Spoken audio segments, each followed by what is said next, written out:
order a bunch of parts to get ready for the car show this weekend? And I got a hot deal, too. You think? Think again. Oh, man. Tired of back orders? You need NPD. With 4 strategically located superstores, orders are shipped direct to your door within 1 to 3 business days. National Parts Depot has quality restoration parts for Ford truck, Mustang, Camaro, Chevelle, and Firebird. For your free catalog, visit NPD online or call toll-free.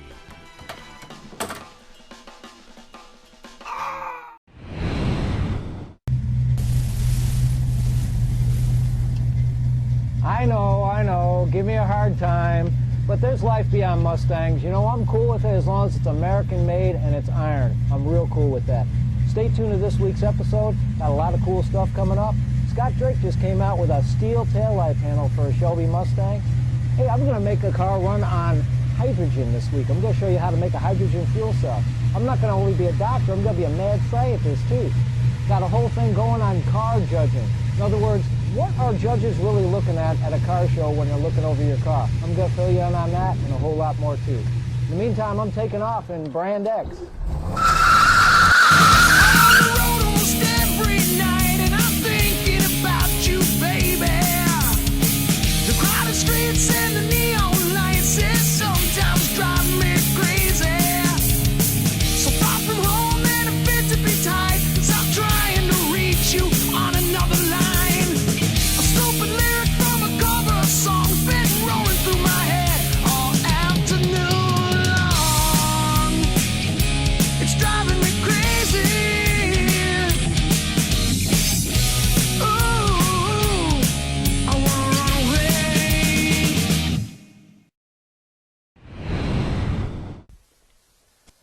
You know, there's one thing these old pony cars have a lot in common is gauge problems. It could be the gas gauge, it could be the temperature gauge, it could be your oil pressure sending unit, and they're fairly simple things to diagnose. And I'm going to give you a tip on how to diagnose them, at least on the Mustangs and even on some of these GMs. What you got behind the instrument cluster after you take these screws out is, of course, a series of wires that lead to all the gauges back here. But one thing they have in common is this thing here, which is called a voltage limiter. And what it does is it feeds constant voltage to one side, and then coming out of it to each one of the gauges is a pulse of current. Now, Ford figured that out a long time ago, and they still use this kind of thing on cars today. And the reason why they want a pulse of current is so if you take a turn real quickly with your car around a turn, and the gas gauge just will fly up. A lot of GM products do not have voltage limiters, and that's why a GM car like this old Camaro I'm working on here, if you take a turn too quickly, the gas gauge flies up over to full. You go the other way, the gas gauge flies down to empty. That's because it's getting the voltage too quickly, too fast. Ford figured out if you just do a pulse of current, that it'll allow it a little bit of time to kind of lag around, and it won't be so sensitive. So when you pull your dash apart and you take your cluster apart, make sure you got current, solid current to one side of this voltage limiter, and coming out the other side you'll have pulse current. And then to one side of each one of the gauges back here you're going to have pulse current leading to it, and then coming out of the other side is going to be pulse current leading to the sending unit that corresponds to that, which I'll show you what that is too. So let's lead on to the sending units, and I'll show you how easy it is to get those out and how to diagnose those too. You know, there's nothing more fun than going to a car show, man. I tell you what, I've always loved going to car shows, but now I'm on the other end of the stick. I mean, I've been judging cars for years and years, and it's a difficult task. I mean, people work so hard to get their cars ready for a car show, and you hate to disappoint them. You hate to point things out that are bad, because basically your job as a judge is to go around and nitpick somebody's car, and I don't like doing that. I mean, I love cars, and I'm not there. I don't feel like I should be there to be picking a guy's car apart and looking at it in a bad point. I like to look at the good things. But as a judge, what the basic things I look for is to see whether the guy gave it a basic wash and wax. I mean, did he take the time to at least give the thing a bath and wax it? And you'd be surprised how many people just drive a car to a car show, and all they do is just drive it in without washing it. It's like they've been driving it through a rainstorm and a dust storm, and they don't clean the thing. So some basic things like a wash and wax will go a long way. Next thing, get underneath the hood, clean up the hood, do a little bit of detail there. Pop open the trunk. You know, a lot of guys like myself will look inside the trunk. We'll see whether that spare tire is where it should be, where it's battened down where it should be. Is there a trunk mat in there? Are things haphazardly just thrown in there? Because you would be surprised what really wins a car show. You could separate yourself from the next guy by just some basic things like cleaning your car up, tidying things up, putting things where they should be. Open up the doors, wipe out your doors, wipe out your door jambs, give it a basic vacuum. You know, you're never probably going to have that 100-point show car that everybody just wants to have, which those are basically trailer queens. I mean, guys just don't even drive those cars. But everybody would, I think, would like to have one of those, and it's difficult to do. So if you're like 99% of the people out there that are doing car shows, just give it a basic cleanup. Hey, the Doc here from Operation Mustang. I'm here to welcome the folks from Kentucky Mustang to the Operation Mustang family. You know, the folks over at Kentucky, they've been in business since 1984. They have over 60,000 square feet of new and used parts for the 64 to 73 Mustang. They're always running specials for their shipping, so go to their website, KentuckyMustang.com, and if you call them, make sure you tell them the Doc sent you. You know, my father's a veteran. He's a veteran from what he calls the Big War, World War II. He's going to be 90 years old this year.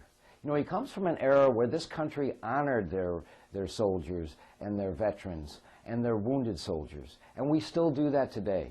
We have a lot of wounded soldiers coming back from Iraq and Afghanistan. And there's an effort out there called Mustang Dream Giveaway. If you go to the website, winthemustangs.com, you'll see what they're all about. I think we can get behind this effort and do a lot more for our wounded veterans, because I know I'm gonna.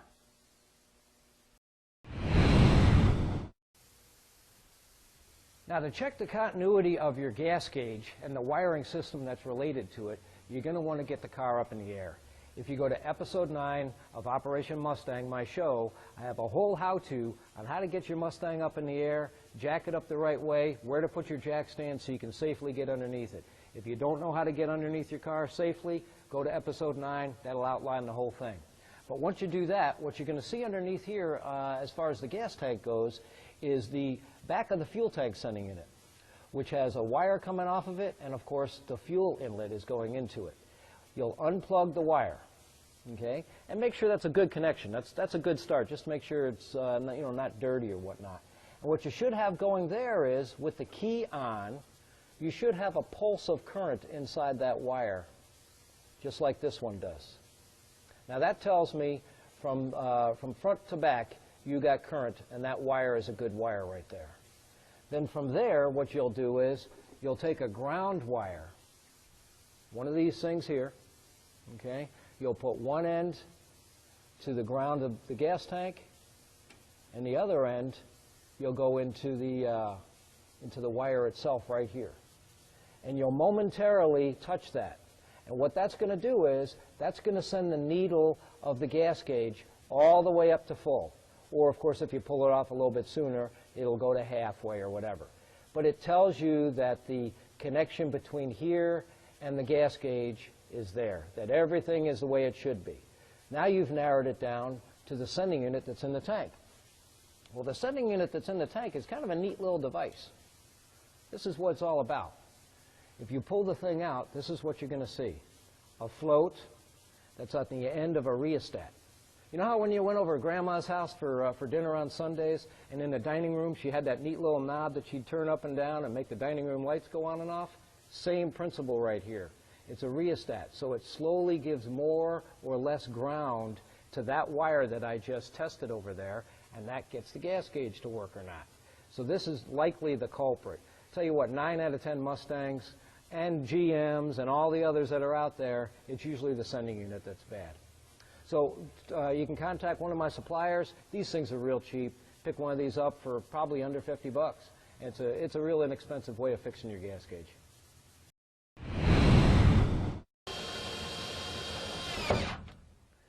You know, it's so easy to put a brand new gas tank in a Mustang, and it looks so nice. I've been to so many car shows in the last 30 years, and what a judge will do is he'll get inside your trunk, he'll peel your trunk mat back to take a look at the top of your gas tank, just to see how nice a car it really is. Well, what you're looking at here is not the top of a gas tank. This is actually a protection panel that I made, and I got a design patent on for the 65 to 70 Mustangs.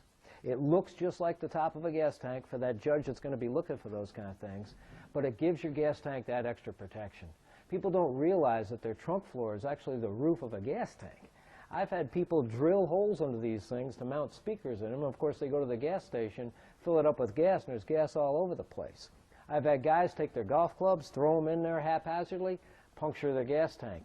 So this thing just gives that tank just a little bit of extra protection. You know, if you go on a motorcycle, what's a smart thing to do? Is put a helmet on. Well, something like this is just something that makes sense to do to put over your gas tank.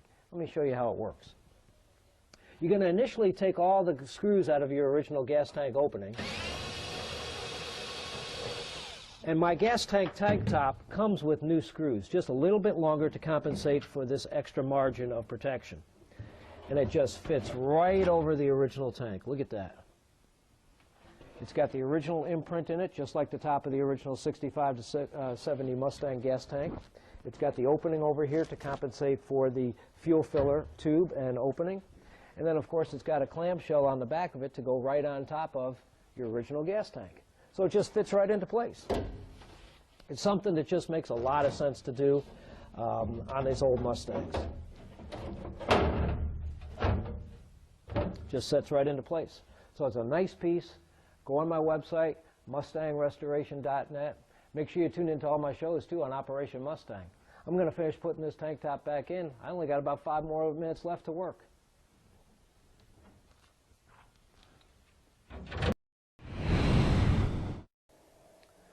All right, guess what's happening? Gas is going through the roof again. Seems like every 3, 4, 5 years we get this whole gas thing that's happening. And it's supposed to be $4, maybe $5 a gallon by summertime. I can't take it anymore. A few years ago, I put together my own hydrogen fuel cell. I kind of went to Bed Bath & Beyond and got a couple of these spun aluminum beakers, made one inside of another here. My wife thought I was a nut. She's like, hydrogen? Isn't that stuff they made a bomb out of during World War II? I'm like, yeah, that's the stuff. It's been around for years. This is nothing new. I didn't invent anything here. I did a little research on it, and I found out that for some small pennies, you could make yourself your own hydrogen fuel cell. So I got myself this 83 Mustang. And in 83, they put a V6 in these cars that had aluminum heads, aluminum intake manifolds, aluminized exhaust system. Now, for you guys that were paying attention in class in high school, the byproduct of hydrogen is what? Water. And the problem with that is that too much hydrogen in an engine like one of these things here, like an old engine, means it would rust out the motor, basically rust out the valves and rust out the exhaust system. But this engine here that Ford made with the aluminum intake, the aluminum heads, the aluminized exhaust system, I can run about 20, maybe 25% hydrogen in it. So I made my own experiments. I made my own hydrogen fuel cell. I made my own hookup to this thing, and I'm going to show you how it's done. It's actually a pretty neat thing. Stay tuned. You know, one of the biggest things we do here at Mustang Restorations in 30 years is make these Mustangs look like Shelbys. Shelby really got it right with the back end and the front end of Mustangs when they changed them into the Shelby look-alike thing. Well, up until now, if you wanted to make the back end of your, say, 67, 68 Mustang look like a Shelby, you had to buy this clumsy fiberglass panel to make these taillights work. And it was a real kind of drilling holes type of thing, and you're dealing with fiberglass, which isn't always the best thing it can crack. Drake's come up with something that you need to see, and you need to see now. It's a metal taillight panel, just like the original panel that Ford put on these Mustangs. It's made out of steel, so it can be welded into place and not glued in or screwed in like the fiberglass panel would be. And of course, it accepts the taillight lenses and the taillight bezels that Drake offers also. It's not quite as easy of a task. It's not a bolt-in thing. Basically, what you're going to do is you're going to remove the old panel by cutting it out, and then you're going to screw the new panel into place and then weld it in. So it's not something that's a simply bolt-on and then you're done with the type of thing. But in the years I've been doing this, most of these old Mustangs need a taillight panel. They've either been hit back here and it's all bent up, or around the taillight openings themselves they're all rusted out, so they need it anyways. Now's the opportunity to put the Drake panel in there. Go to their website, www.scottdrake.com. You can see this and all sorts of other stuff that they got. Check these things out. The chrome on the bezel itself, I mean, it's like a jeweler put these things together. Look how shiny this is. So show quality. The lens, well, Ford originally had put their logo on there, and then they put their part numbers on here. They've even duplicated that. So I tell you what, even the strictest of judge, I doubt would be able to tell whether this was a reproduction or an original. Which when you're at a car show, that's kind of where you're all at. But look at how nice it looks in the whole panel itself. So if that's what you're looking for, is show quality products and show quality fit, Scott Drake is the place to go. Hi, the Doc here from Mustang Restorations. You know, in over 30 years of restoring these old classics, I've dealt with a lot of companies. And Dallas Mustang has been with me since the 1980s. You go to their website, dallasmustang.com, you'll see parts for the 64 to 73 car, the Fox body car, and of course all that late model stuff that's out there. And for you guys that have a late model Chevy or Dodge sitting next to your pony in the garage, they got stuff for that too. Their phone number, 1-800-MUSTANG. How cool is that? And if you give them a call, make sure you tell them that the Doc sent you. So the Doc finally had to break down and buy a TV. I tell you what, I was trying to make it 25 years on the old Zenith, because it seems like every year, if you look at new TVs, every year it's got something new on it. So you can never keep up with a TV just like you can never keep up with a computer. I always felt like if I bought a TV this year, next year I'd be screwed. But finally had to. The sound was going out on the old TV. My wife and kids were yelling at me, get a new TV. Finally did. Went over to Best Buy. I tell you what, got great service from them. The people over there were real friendly. And the price, they saved me over $100. About the only gripe I got with Best Buy is when you go in there and you order something, and then when you go to pick it up, it ain't happening real fast. Everything is on super slow over there at Best Buy. If you want to get anything really fast, you best buy someplace else and not go there, I tell you what. But other than that, my experience with Best Buy was very good. I got myself one of these Sony 46-inch screen TVs. It's a flat screen. Fits right on the wall. It's great. It's got a picture-in-picture type of thing, meaning that one picture can be your television, meaning your cable or your dish internet, and then the other one is actually your internet. So you can go on eBay, you can go on Facebook, you can go on your websites, you can do whatever you want. I can't believe they didn't come up with this sooner.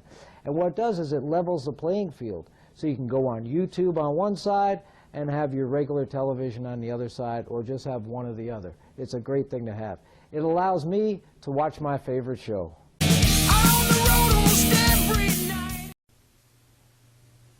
All right, the easiest thing underneath the hood of these Mustangs, and really all the other pony cars out there for the most part, is they have one single wire that leads to the sending units. You got a temperature sending unit, you got an oil pressure sending unit, and you got a gas gauge sending unit.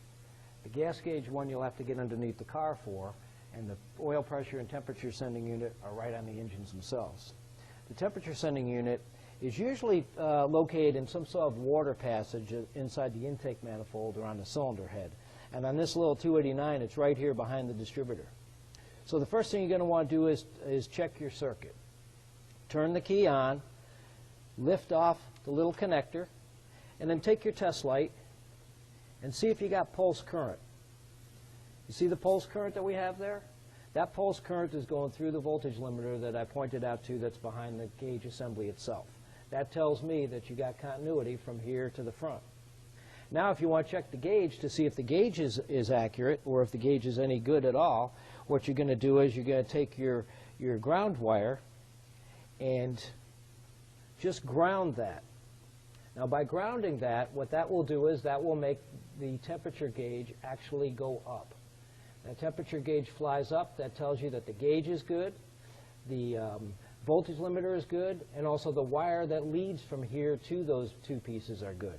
So the process of elimination.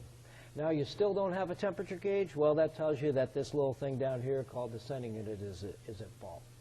That gives a gradual ground. The warmer the engine gets, the more ground this supplies to the gauge, makes the gauge go up. Now over here is the wire that leads to the oil pressure sender. Same type of principle here. Unplug it. There should be a pulse current inside that wire that leads to the sending unit, and there is. You'll ground it, and you'll look inside the car after you ground it, and you should see the oil pressure gauge start to fly up. Try not to let them peg, just enough where you know that they respond, and that tells you that the circuit is good from here to there. And then from there, what you'll end up doing is replacing the oil pressure sending unit that's at fault, because if it still doesn't work, then you know it's the sending unit that's at fault. So really, you only have three major components in the whole system here for any one of those three gauges. You got your sending units, you got your voltage limiter, and of course you got the gauge itself. Now, of course, if somebody's hacked up the wiring on the thing, that could be an issue too. But if it's a fairly stock car that nobody's screwed around with, then you know it's probably one of those three things, and they're real inexpensive parts. If you go on my website, operationmustang.com, you go to any one of my vendors, my sponsors there, click on their tabs, and you'll go to their websites, and you'll see how really inexpensive the parts are. Go to their websites. They help us out quite a bit, and I want to help them out too. And that's about it as far as sending units go, and temperature gauges go, and gas gauges go. So make sure you check out my website.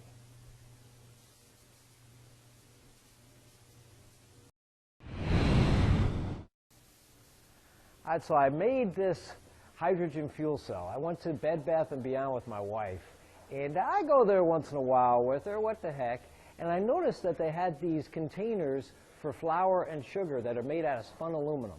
Perfect, I thought, for making my hydrogen fuel cell, because I needed one container to fit slightly inside the other, and I could drill some holes into that inner container, isolate it from the outer one, so this way when I sent electricity through it, they weren't touching one another and shorting it out. So making this container, I was able to bolt it in this little 83 Mustang. Let me show you. I bolted the container inside this thing. There's a one tab on one end that's for the positive and one end that's for the negative. So you got two little terminals on there, one for positive, one for negative. You fill it up with distilled water. Distilled water is really clean water. It doesn't have any tannins in it. It's just better for electrolysis. The other thing you're going to want to put in there is just maybe a tablespoon of baking soda. Baking soda aids electrolysis. That's the idea behind putting baking soda in the water. You give it a little bit of a stir, and you'll close the lid, but I'm going to leave the lid open so you can see how this works. Let me turn it on. Now, as soon as you send electricity through this thing, see what's coming up at the top there? What's kind of boiling there? That's hydrogen that's coming to the top there, man. And I tell you what, hydrogen is pretty powerful stuff. You can light the vapors on fire, which is what I'm doing here. And of course, that's what makes an engine run. Pretty neat. So anyways, the idea behind this is I'm going to close this lid, latch it down, and then I got a 3/8 hose that leads to a vacuum source on the engine itself. So this way, when I start the engine, it not only will suck in the outside air, but it'll suck in this hydrogen, and it'll offset the amount of liquid gasoline that this engine will use. Let's start her up.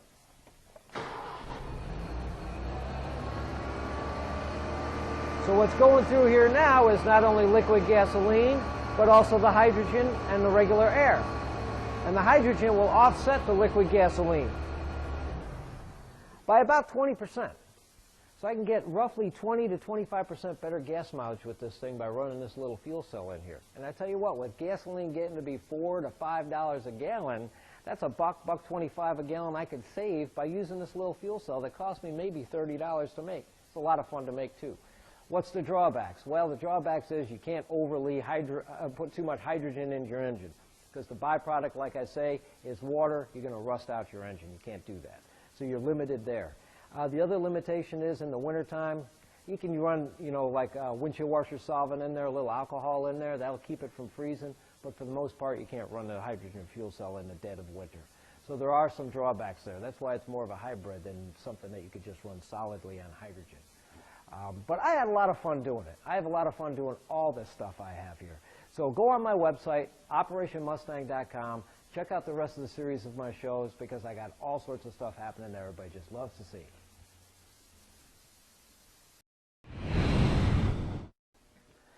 I've been getting so many fans sending me pictures and videos of their cars, and I just love that. You know, although we basically all have the same cars out there, either Mustangs or Camaros or whatever it is you have, we basically make them different.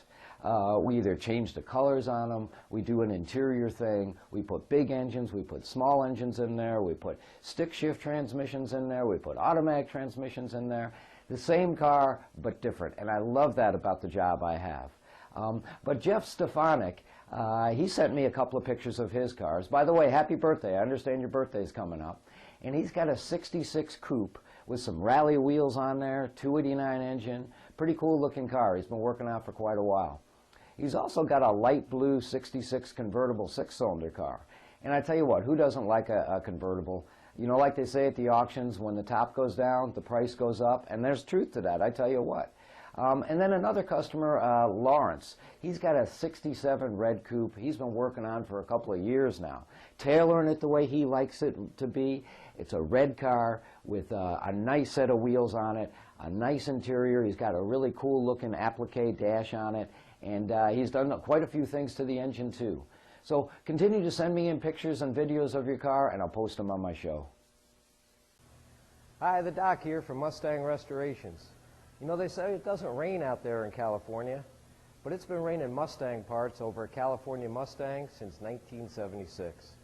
They got the stock and performance parts anybody's going to need for the 65 to 73 Mustang, the Fox Body Mustang, and of course all the late model stuff that's available.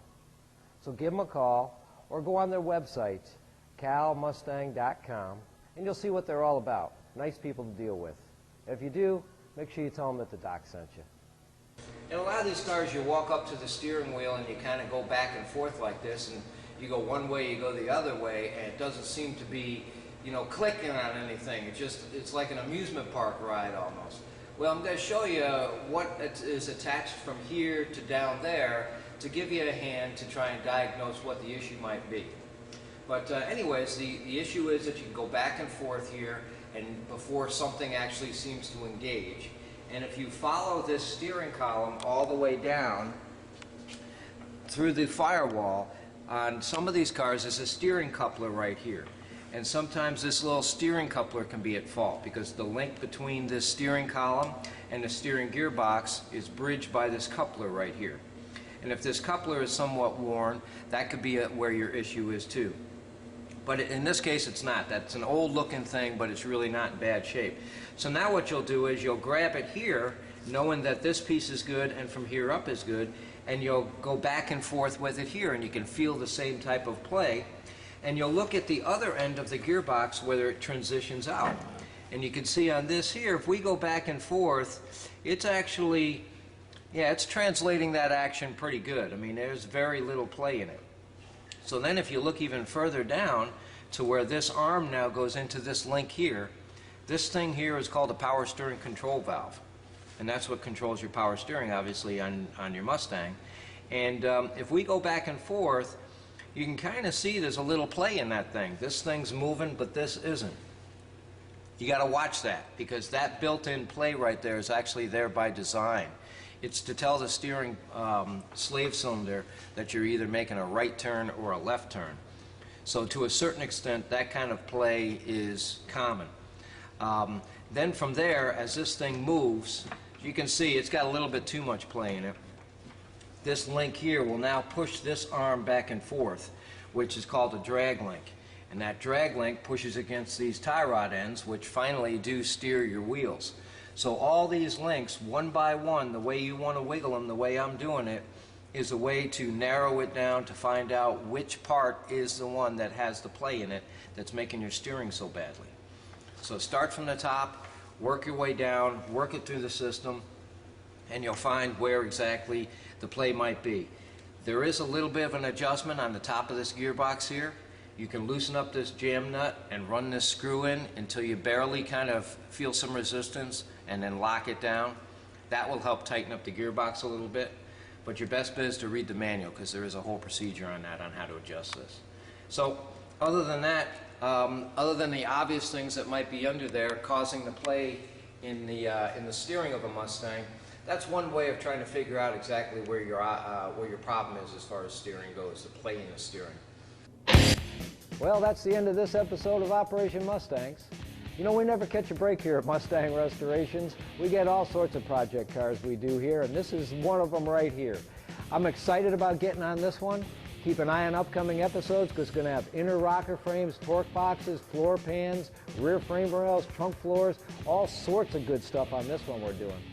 I'd like to thank a new sponsor and welcome them on board, HTP Products. They carry a full line of welding supplies, plasma cutting supplies, and everything related to that. So thanks for coming on board, HTP. And remember, keep an eye on all my shows on OperationMustangs.com. We'll see you then.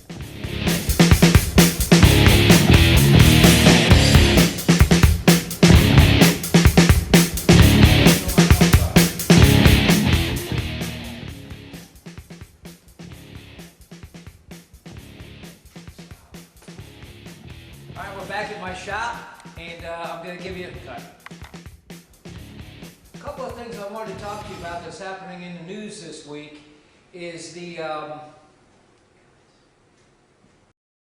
a lot happening out there in this world today, man. There's all sorts of stuff.